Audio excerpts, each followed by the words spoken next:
Hey, good afternoon, everybody. So I'm gonna try something new just because I've noticed on pretty much all my videos, my camera for my laptop, there's like a background noise, and I don't know what it is. I don't know if it's actually like the motor inside the computer, or I don't know. So I'm gonna try doing this on my phone, and then seeing hopefully if that's a better quality. So we are at a week and a day post-op.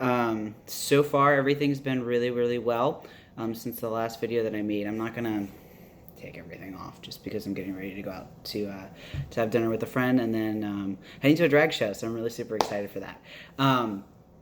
There was, when I took a shower, I did notice, and I'm actually going to scoot over to work probably after I get done with dinner just to have them look at it. There's a couple spots on the left side where it looks like the scabs have come off. So what he did was, when he did the incision, he did stitches, and then he also put skin glue on it. So some of the skin glue and the scabs have come off, and it's in between sutures. And there's two different spots. There's one here and there's one here that the scabs have come off. The scabs have come off, and they're just a little bit open. And my surgeon had already left for the day, so I wasn't able to get his input on it. So I'm just gonna scoot over there, see if they maybe need to steri-strip those two parts. I'm not sure how long this is supposed to stay on before they start to come off. So just in case, since we are going into the weekend, I'm just going to see if maybe they need to do that, just because they're a little bit more open than I would like them to be.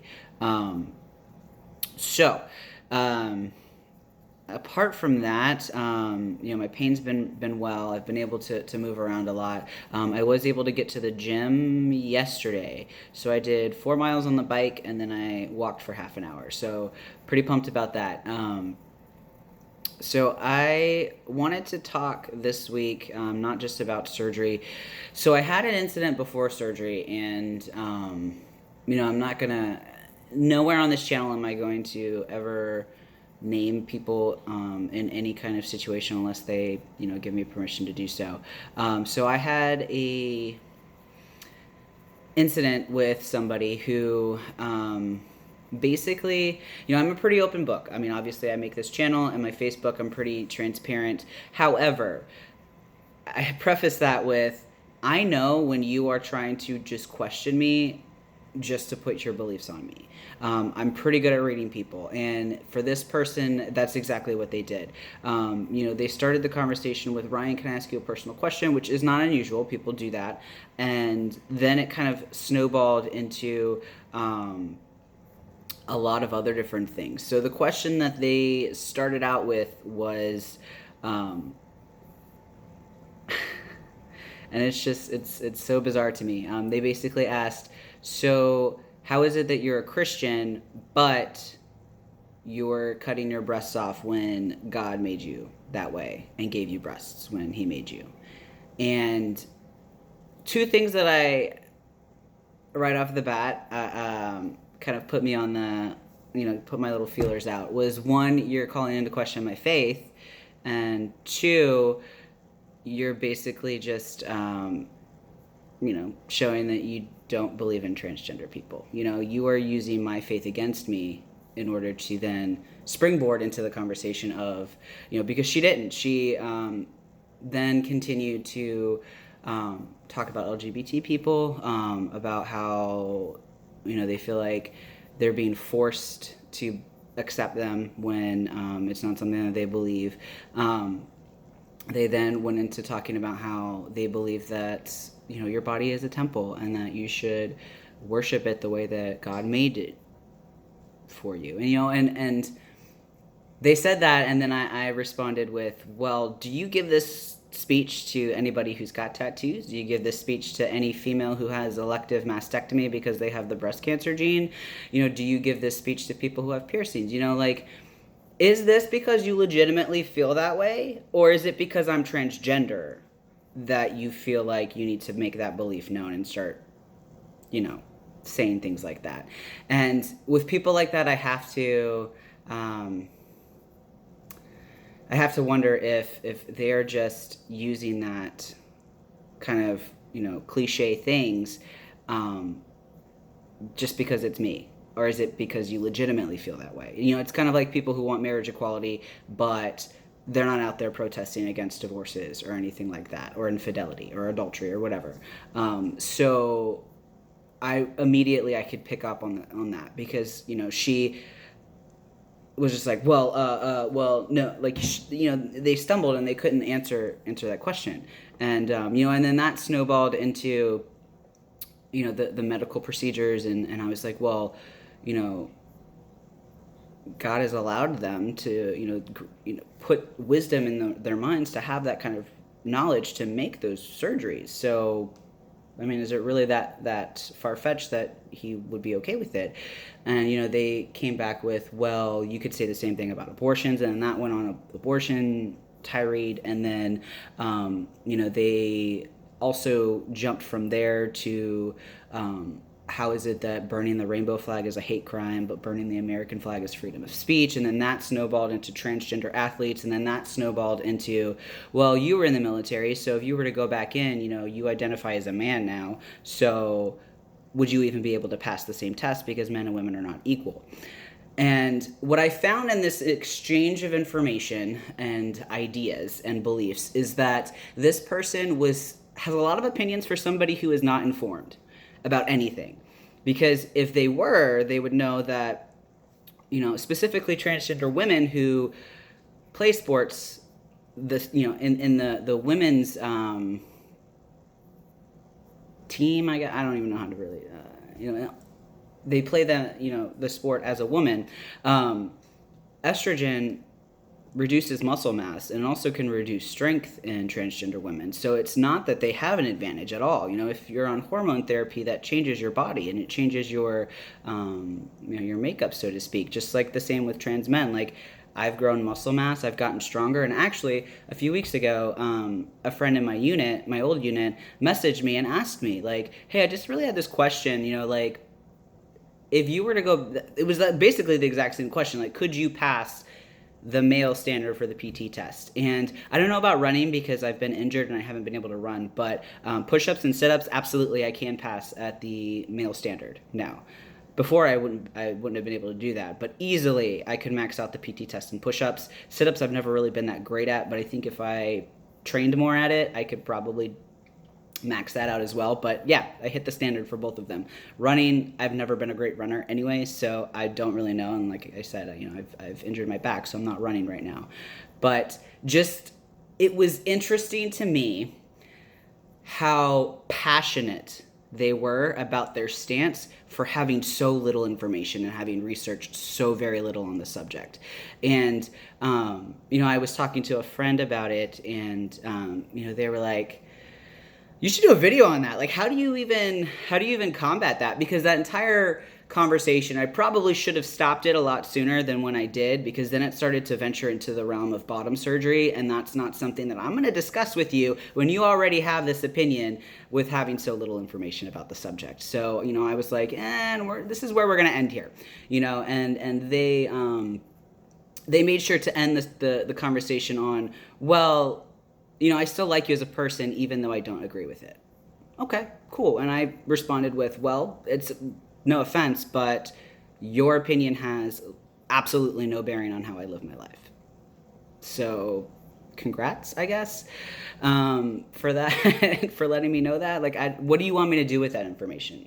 So this was the first time I've had in person somebody pretty much corner me, and they weren't really attacking me. It was more so of, they were just using a quote unquote question to learn to springboard into letting me know how they feel about me.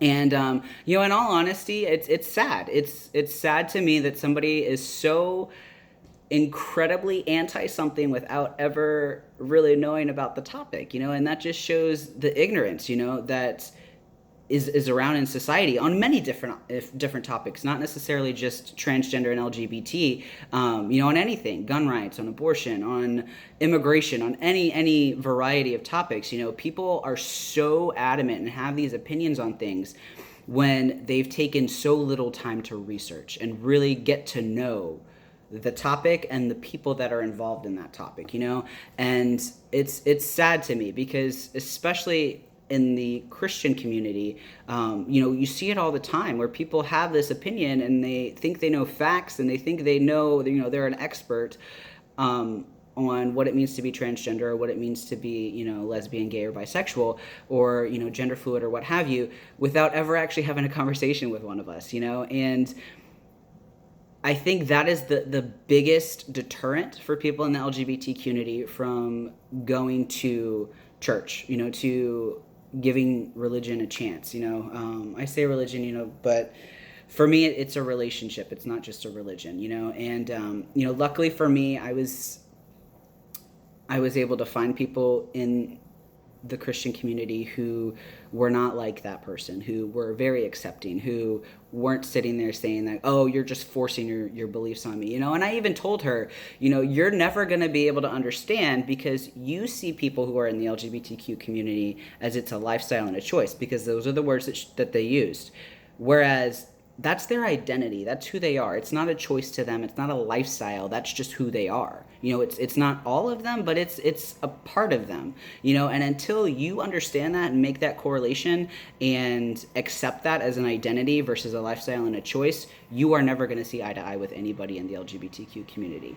And I said that to her, and she was just like, well, I just don't agree with it.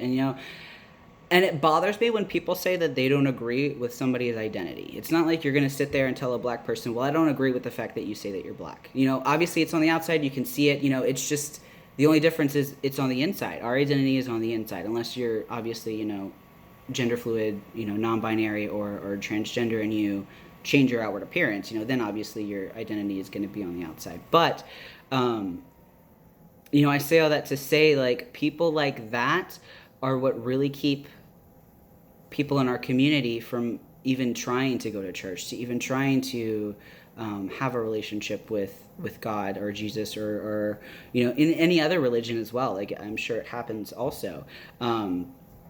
So I say all that to say how I handle that situations like that. Obviously, this was my first time. I try to meet people where they're at. I try not to get defensive. I try not to be angry and shut down. I try to have a conversation until it comes to that point of understanding. And I got to that point in the conversation where there was literally nothing that I could say to them to make them understand. Until they have that open mind and that willingness to learn and maybe accept something beyond what they have already accepted as truth, we're not going to get anywhere, But at the end of the day, I am going to treat them with respect because they are a person, not because they deserve it, but because I want to make sure that I live my life on my moral standards. And my moral standards, I don't want to be that kind of person, to be angry, to be bitter, to name call, to shut them down, to ridicule them. I will debate you and pick apart your argument, but I'm not going to sit there and attack your character. And, so it was a very interesting exchange that I had. And, before, the past me would have obsessed over that. I would still be upset about that, and I would still be trying to figure out, how can I make them like me? How can I make them accept me? What can I say? What can I do? And, I'm just at a point in my life now where I have accepted, same thing with my parents, like, they're probably never going to change. They're probably always going to try to call me their daughter. And, there's nothing that I can do or say at this point. The only thing that I can do is live my life the way that I know how to live it and how I'm guided to live it by my God.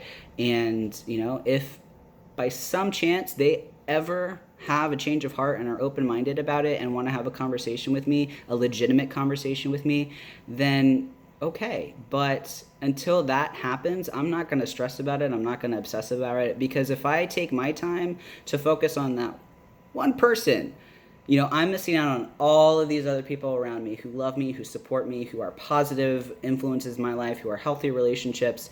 And I'm missing out on life if I continue to allow that person to take up space in my brain. So, I gave it the rest of the day, and then probably half of the next day, I was really pumped, steamed about it. So, but I let it go, and that person hopefully I was able to show them something, teach them something. give them that desire to want to research more and take a step, read something, learn something. But yeah, so I just wanted to share that because my friend was like, you should talk about that in your next video. So yeah, so that's about all I have today. Oh, I will say just one quick more note about surgery related stuff. So I did get, so when they do top surgery for female to male, they automatically will send your breast tissue off and biopsy it, just on the off chance that you have something that they don't want to make, because there's still some breast tissue, especially in this area underneath the armpits, that they just can't get. They can't get all of it. So they biopsy it to make sure you don't have anything that could be potentially cancerous. And my surgeon got my biopsy results back and everything was clear. So that's awesome. So I don't have to worry about that. So yeah, I thought that's really cool that they do that, just to make sure that, well, we're already taking it out. Let's just double check and make sure we're not missing anything else. But yeah, so thank you everybody for your continued support and reaching out to me and making sure I'm okay. It's been a really, really awesome week so far, and I just can't wait to see what it looks like. So stitches come out tomorrow, or tomorrow. Stitches come out next week. From my nipple grafts. Those look great. I did not realize that when they do the graft, they actually are just only resizing the areola. The nipple stays the same. Now that I'm thinking about it, I'm like, that makes total sense. But so my nipples are a little bit bigger than what I imagine them to be. So if I would say anything negative about this procedure, that's probably it. But I know there are cisgender men who have larger nipples, so no big deal, right? But yeah, so keep letting me know what you want to see in the videos, and I will do my best. So hope you guys have an awesome weekend. Be safe, and I'll see you later. Bye.